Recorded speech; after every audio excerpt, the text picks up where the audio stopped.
চট্টোপাধ্যায় জেলে রয়েছেন। পুজোর আগে কি ছাড়া পাবেন নাকি পুজোয় জেলেই থাকবেন পার্থ চট্টোপাধ্যায়? পুজোয় সম্ভবত জেলেই থাকছেন প্রাক্তন শিক্ষামন্ত্রী। আরো ডিটেল অর্ণবের কাছ থেকে জানতে পারবো। অর্ণব, পুজোর আগে জামিন অসম্ভব বলেই কি শোনা যাচ্ছে? দেখো, কলকাতার পুজোর অন্যতম মুখ ছিল নাকতলা উদয়ন সংঘ। সেখানকার এক সময়ের কর্ণধার পার্থ চট্টোপাধ্যায় রাজ্যের প্রাক্তন মন্ত্রী।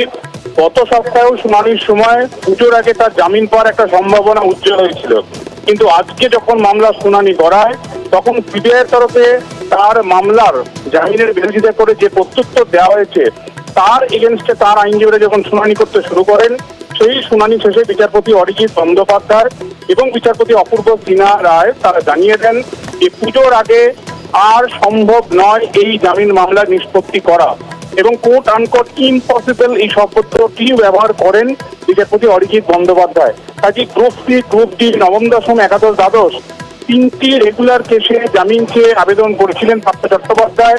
পরপর 2 বছর জেল বন্দী হয়ে তাকে শারদিয়া কাটাতে হয়েছে। এবছরও একটা জামিন পাওয়ার সম্ভাবনা তৈরি হলো। আর বিচারপতি অরিজিৎ বন্দ্যোপাধ্যায় যেভাবে জানিয়ে দিলেন যে এই মামলা নিষ্পত্তি সম্ভব নয়, যদি বড় মামলা, কাজে এবারের পুজোটাও সম্ভবত জেলবন্দি হয়েই কাটাতে হচ্ছে পার্থ চট্টোপাধ্যায়কে।